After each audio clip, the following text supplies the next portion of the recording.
Graça e paz da parte do Senhor Jesus. Amém. Abra a tua Bíblia. Aleluia. O Evangelho, conforme escreveu João.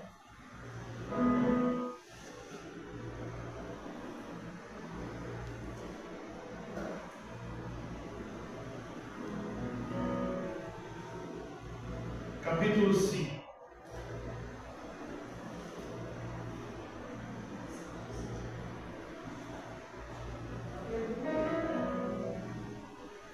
Evangelho conforme escreveu João, capítulo 5, a partir do versículo 1, a cura de um paralítico de Betesda, diz assim: depois disso havia uma festa entre os judeus e Jesus subiu a Jerusalém. Ora, em Jerusalém, próximo à porta das ovelhas, um tanque chamado em hebreu Betesda, o qual tem 5 alpendres. Nestes jazia grande multidão de enfermos, cegos, coxos e paralíticos, esperando o movimento das águas. Porquanto um anjo descia do céu tempo ao tempo e agitava a água. E o primeiro que ali descia, depois do movimento da água, sarava de qualquer enfermidade que tivesse.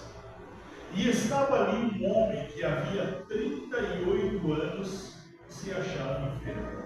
E Jesus, vendo este deitado e sabendo que estava neste estado havia muito tempo, disse-lhes: queres ficação?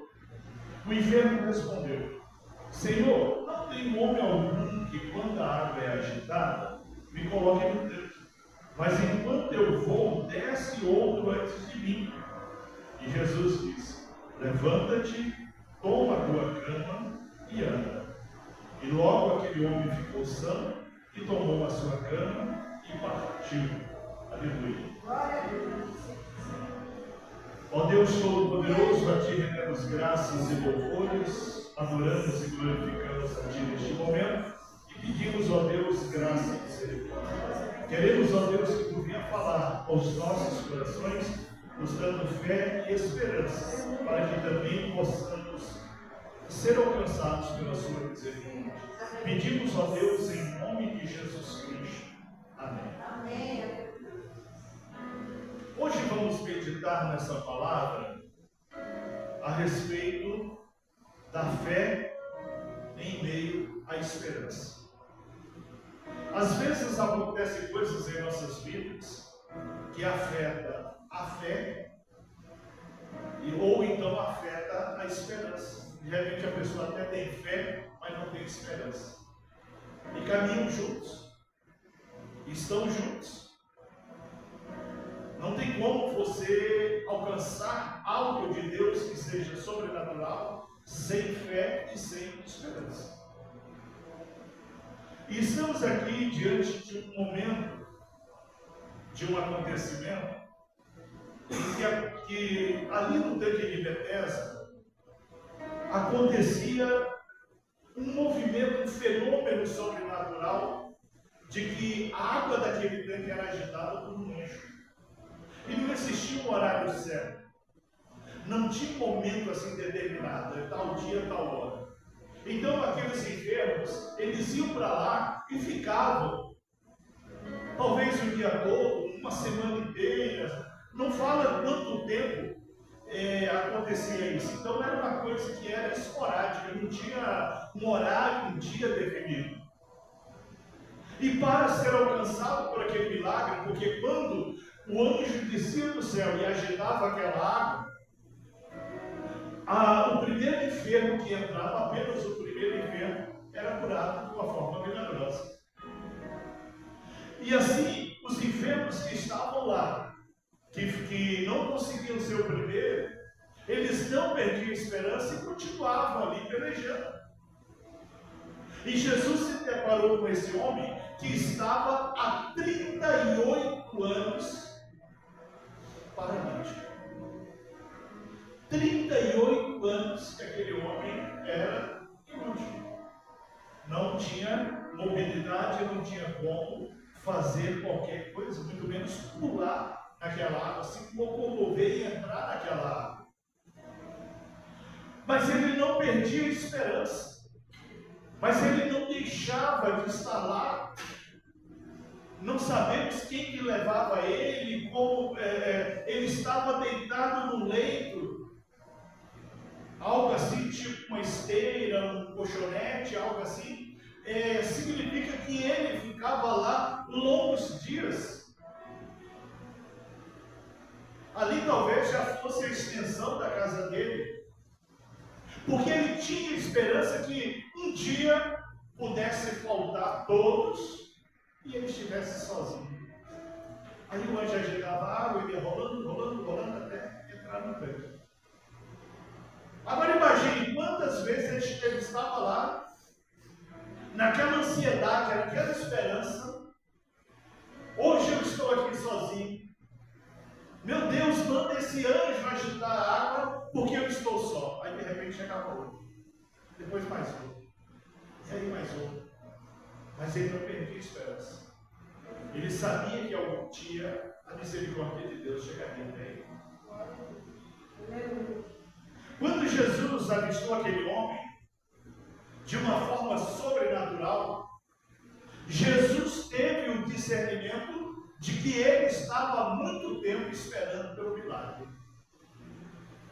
Estava há muito tempo esperando pelo milagre, mas não perdia a fé.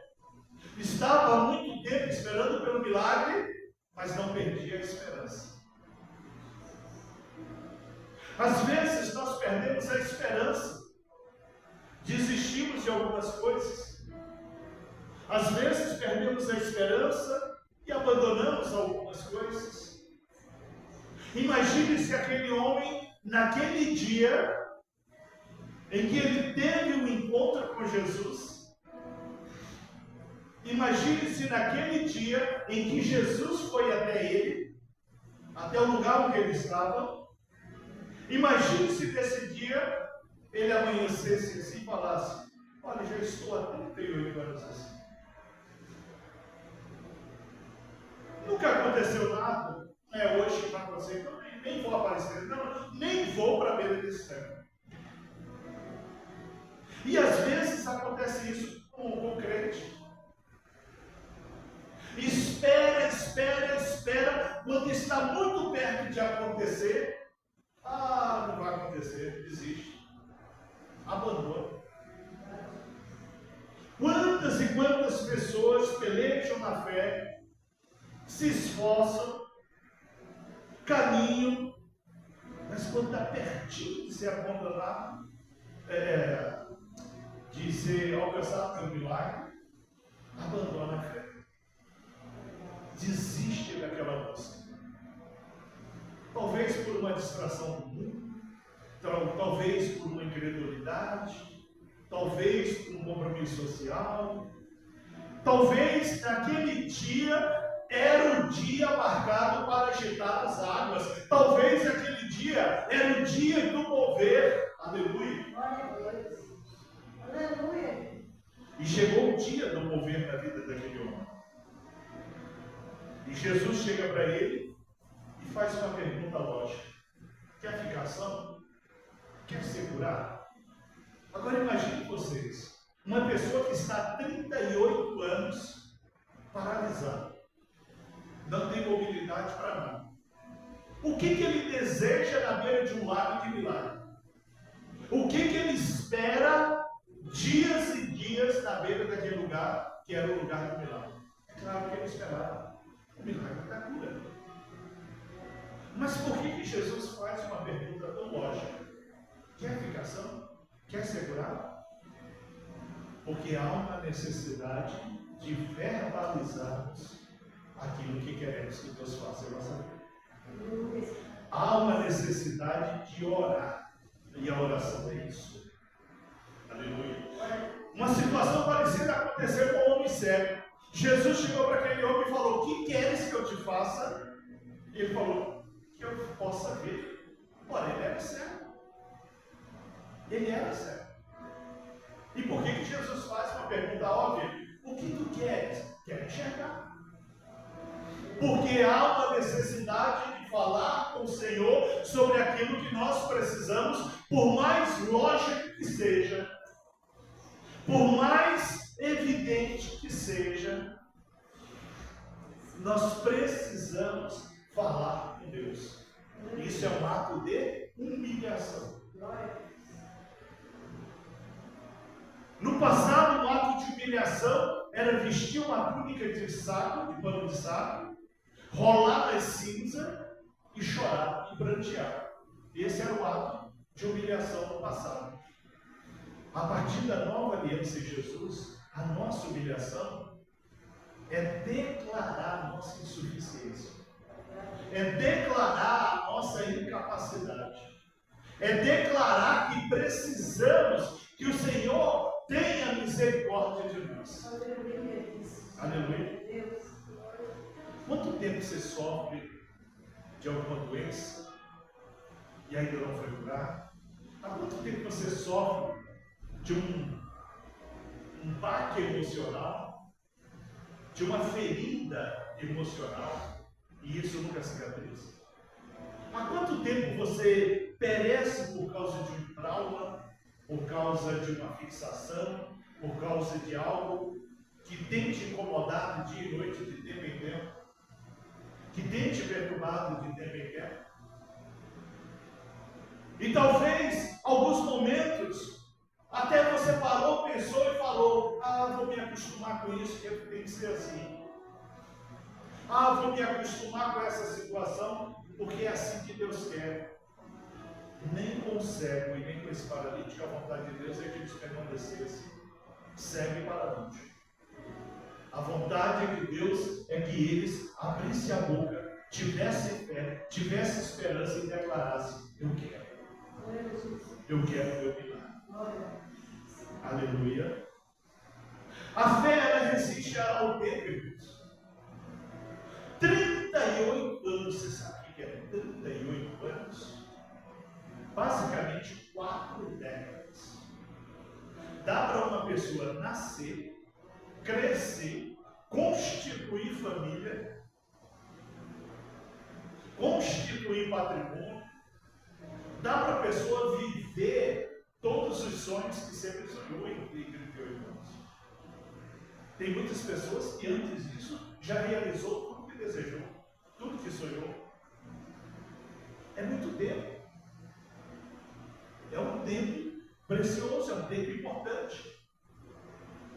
38 anos considerado inútil, paralítico, sem mobilidade, sem condições de prover o próprio sustento, sem condições de viver do esforço do próprio trabalho, dependendo das migalhas das esmolas, dependendo de favores de quem podia carregá-lo nos braços e colocá-lo até o lugar onde precisava.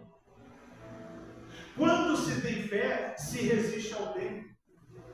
Quando tem fé, o tempo não é barreira, o tempo não é dificuldade. Quando se tem fé, se espera no Senhor, se confia no Senhor. Louvado seja Deus. Aleluia. E aquele homem esperou 38 anos por uma oportunidade para entrar naquela água, quando o anjo descesse e agitasse aquela água.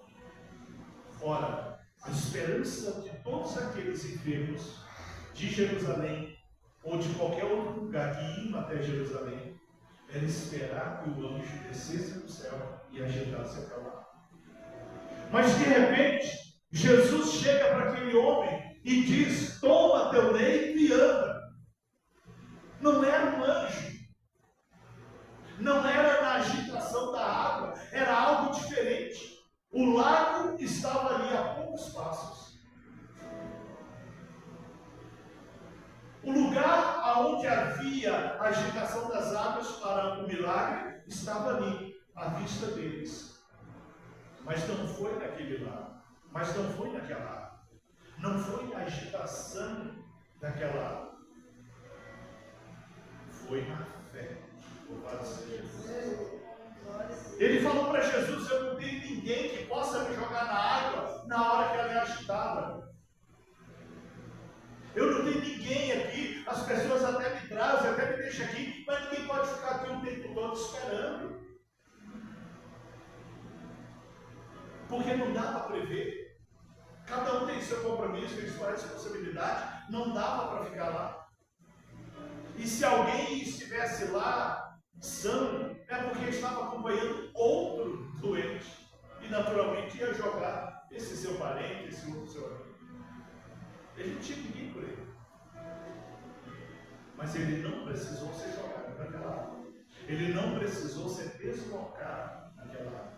Ele simplesmente precisou ter fé e obediência. E Jesus falou para aquele homem: toma o teu leito e anda. Um homem que 38 anos nunca conseguiu andar.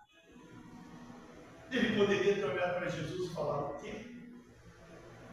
O que foi que disse? Tomar o leito e andar. Não consigo nem me mover, muito menos ficar de pé, muito menos carregar o leito.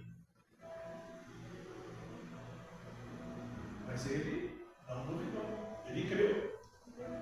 E se você pretende um milagre na tua vida, você tem que crer naquilo que parece impossível.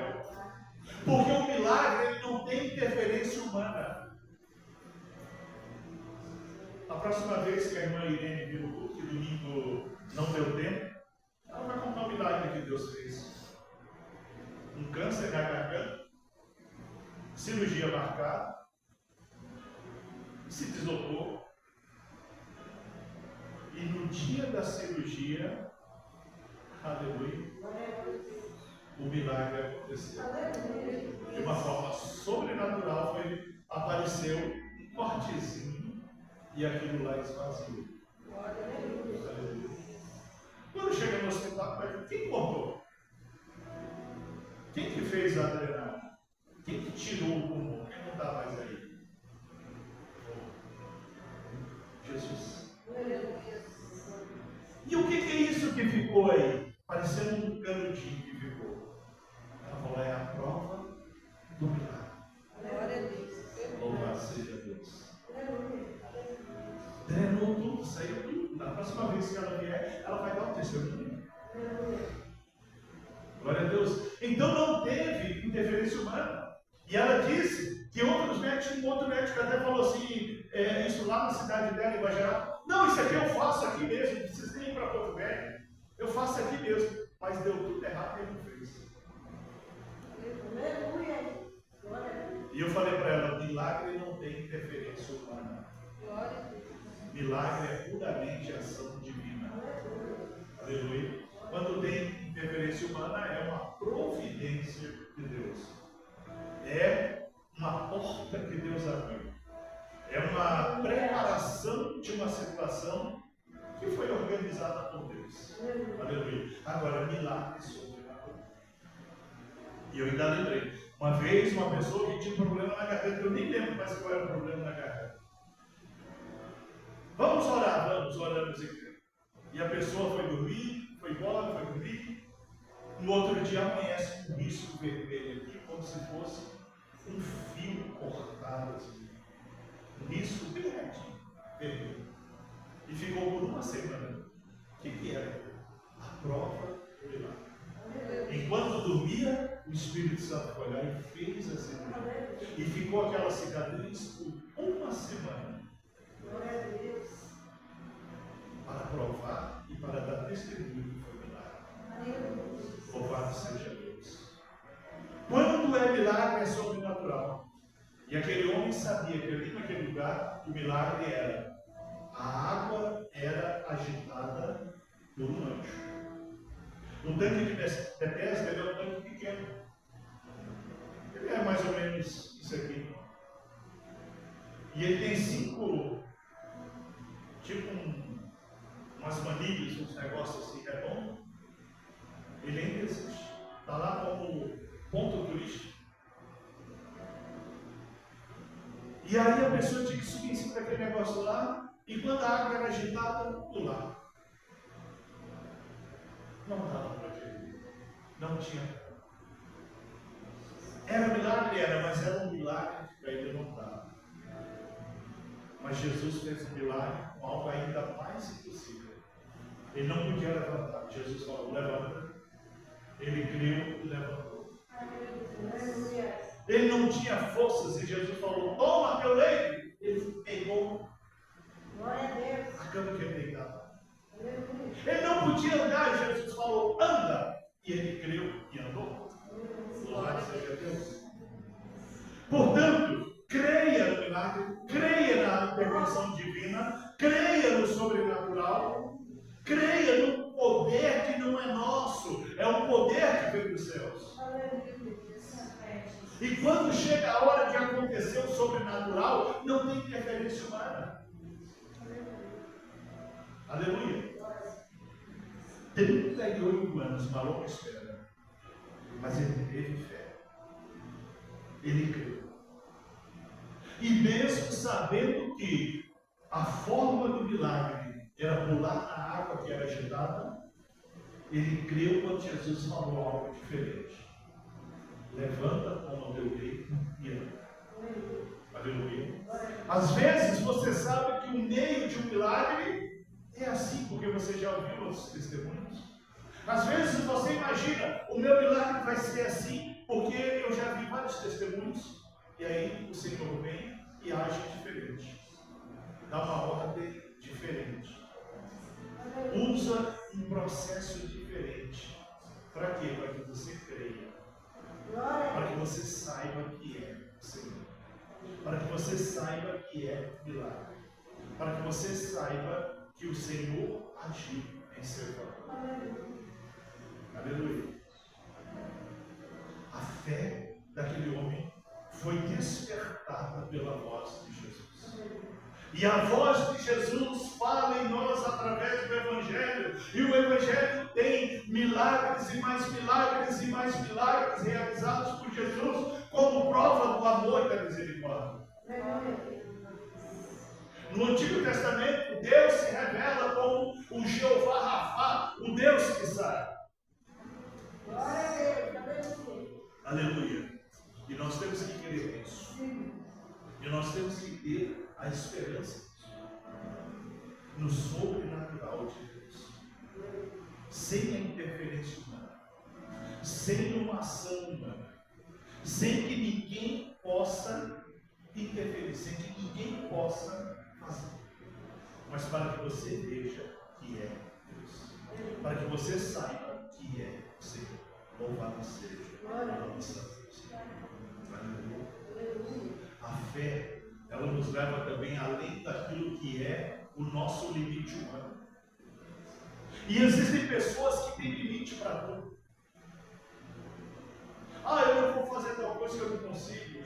Eu não vou fazer tal coisa que eu não vou dar conta.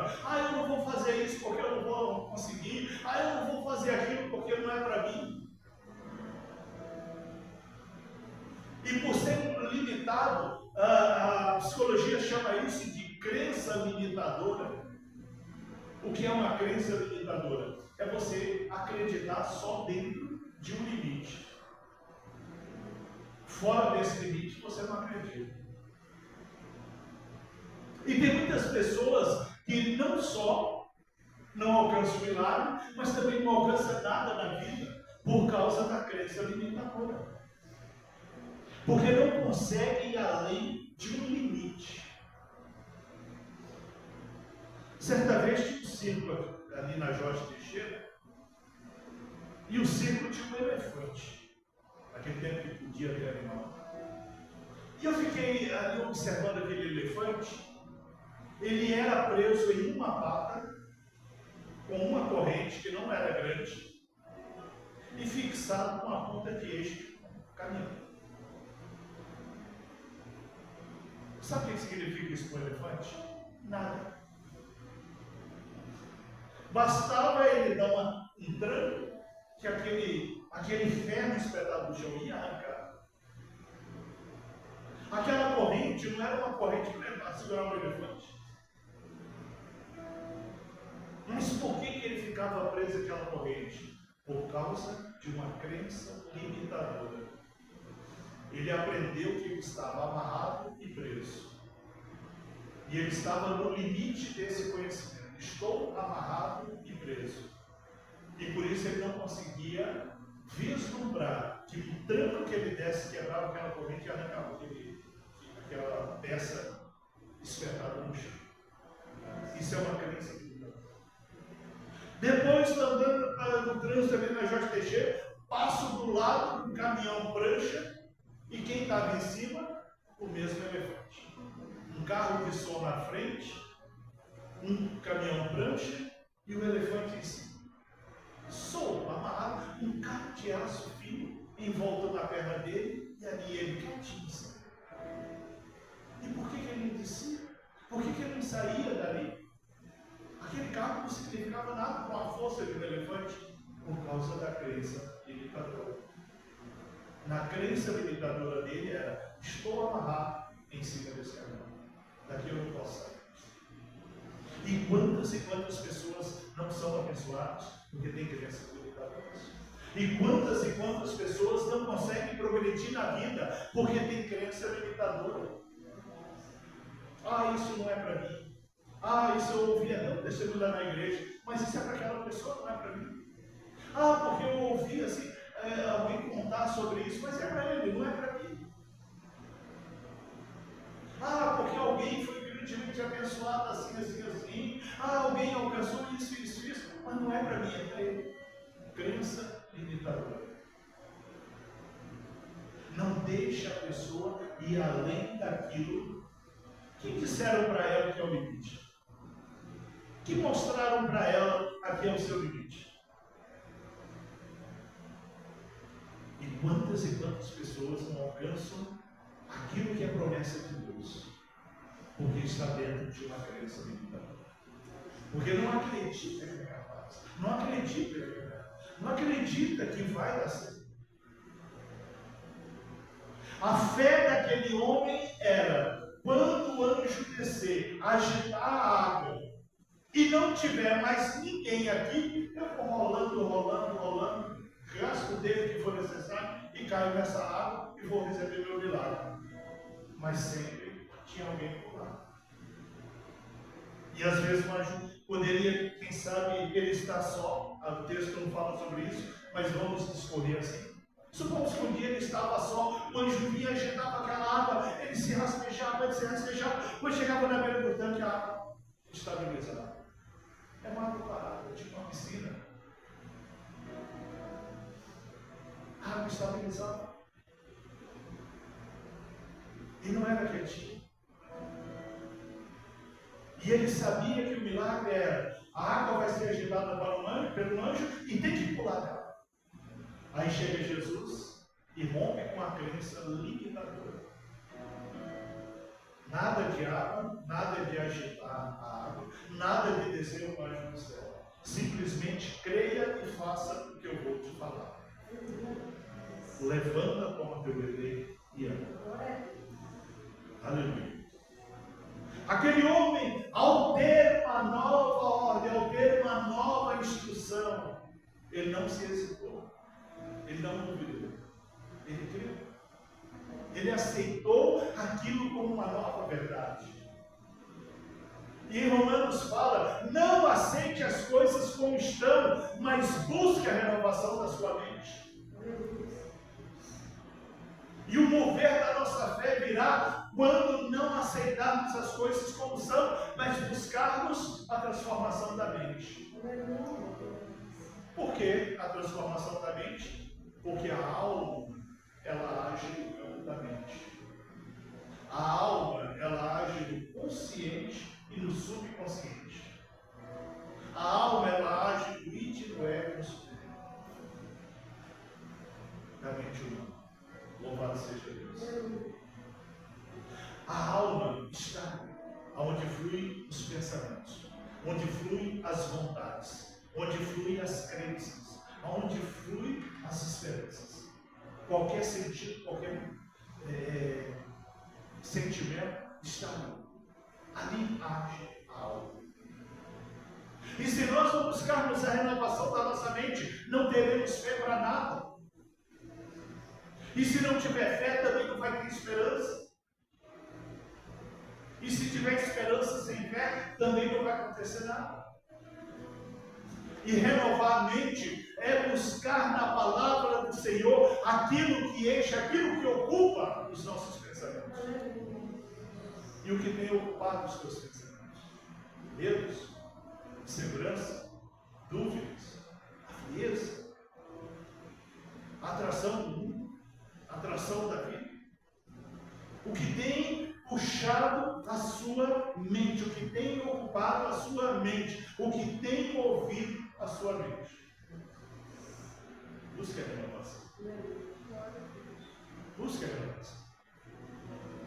Creia que o Senhor quer fazer algo sobrenatural na tua vida. Creia que o Senhor quer completar o propósito em tua vida. Creia naquilo que é promessa incondicional, mas creia também naquilo que é promessa para todos. Aleluia. Que é uma promessa incondicional. E a renovação da nossa mente virá quando abrirmos o nosso pensamento para aquilo que é dos céus. Porque enquanto a nossa mente estiver voltada por aquilo que é humano, vamos estar nas crenças limitadoras. Vamos estar nas crenças dentro de um limite. E Deus quer mover o sobrenatural. E se desejamos um milagre, se desejamos algo extraordinário em nossas vidas, tem que ser no campo do extraordinário. Aleluia. Tem que ser fora do comum, fora da ação humana, para a prova da misericórdia de Deus. Aleluia.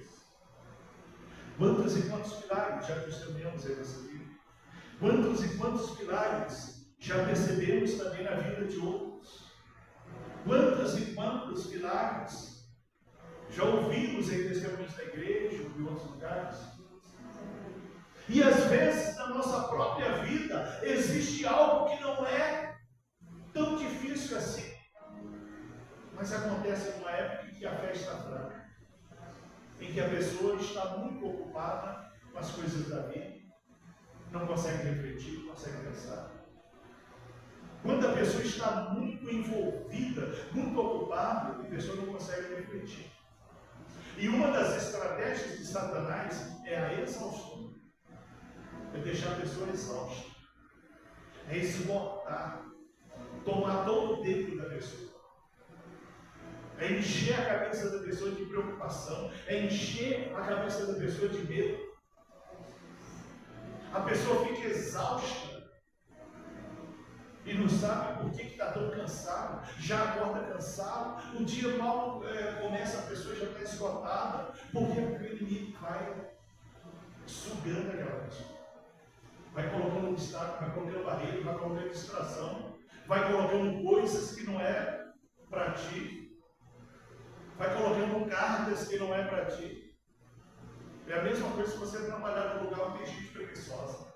O preguiçoso sempre vai falar: faz isso aqui para mim, me faz um favor. Ou seja, ele vai te empurrando demandas que é dele. Ele vai jogando para você fazer aquilo que é a obrigação dele. O preguiçoso é assim.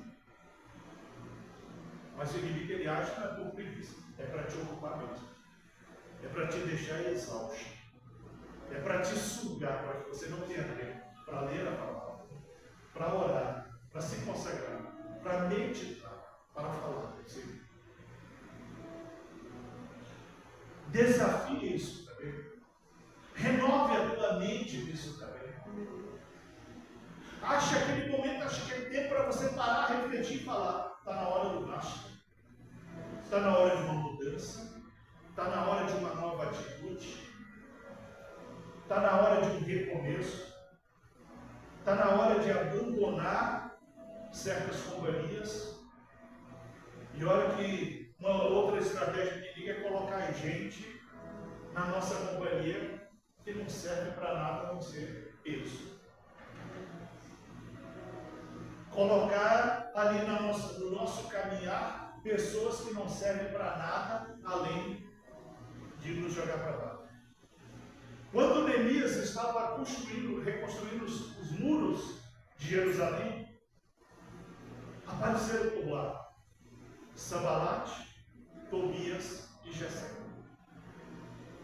Esses três não pegaram na massa, não subiram no andaime, não carregavam as pedras, sequer peneiravam com areia ou traziam um balde d'água para quem estava construindo os muros. Mas qual era a função deles lá? Desanimar Neemias. Qual era a função deles? Neemias, isso não é para você. Neemias, você não é engenheiro, você não é pedreiro, você não é mestre de obra. Neemias, o que você está inventando isso? Quem te falou que esse muro vai ficar de pé? Quem te falou que a argamassa tem que ser nessa medida? Quem te falou que a posição das pedras é isso? Para com isso. Ei, sempre aparecerão em nossas vidas Sanbalate, Tobias e Gesem. Sempre terão aqueles para nos desanimar, para nos jogar para baixo, para nos fazer desistir, para não acreditar que é possível. Aquele homem que há 38 anos era paralítico, quantas e quantas vezes alguém deve ter falado para ele, mas de novo. Você aqui outra vez, desista. Você não vai conseguir. Se conforme com a sua situação, se conforme do jeito que você é. Já viveu 38 anos assim? Você vai ter aí mais uns 8, 10 anos de vida? Para quê? Para que esse esforço? Para que você está vindo aqui? Para que você permanece à beira desse tanque? Você tem 38 anos com essa paralisia. Esse tanque existe mais do que isso. E você nunca foi alcançado. Sempre terão aqueles do contra. Sempre terão aqueles para sugar as suas forças. Sempre terão aqueles para sugar a sua esperança, para tirar a sua fé. E aquele homem deve ter vivido muitas situações assim. A história de vida dele está resumida no dia do milagre. A história narrada aqui na Bíblia só conta o dia do milagre e que ele tinha 38 anos assim. O resto são alegorias que a gente cria para tentar imaginar, para compreender a fé daquele homem. Aleluia. Mas ele teve fé, mas ele teve esperança. E o dia que o milagre chegou para ele foi diferente daquilo que ele há tanto tempo esperava. Esperava o anjo descer do céu, esperava o anjo agitar as águas, esperava que não tivesse ninguém lá para pular naquela água, ou que tivesse uma pessoa muito forte, muito ágil, para pegar ele deitado ali naquele leito e jogar naquela água. Ele deveria imaginar muitas coisas. Ele deveria vislumbrar-se muitas ideias. Eu acho que ele observava tudo e imaginava. Eu acho que se tirar meu leito daqui e colocar do lado de lá vai ser mais fácil. Aí pedia para alguém, me arrasta para lá. Mas não dava certo. Muito tempo ali, esperando aquela ação que era conhecida. O anjo desceu do céu para agitar a água e o primeiro que pular vai receber o milagre. De repente chega Jesus e faz tudo diferente. Fique de pé, toma teu leito e anda. Aleluia. E quem sabe Deus já tem falado contigo através da inspiração do Espírito Santo. Quem sabe o Senhor já tem falado contigo através da palavra. Mas você está crendo naquele processo contigo. Está como o elefante do circo, preso em algo que ele poderia se desprender.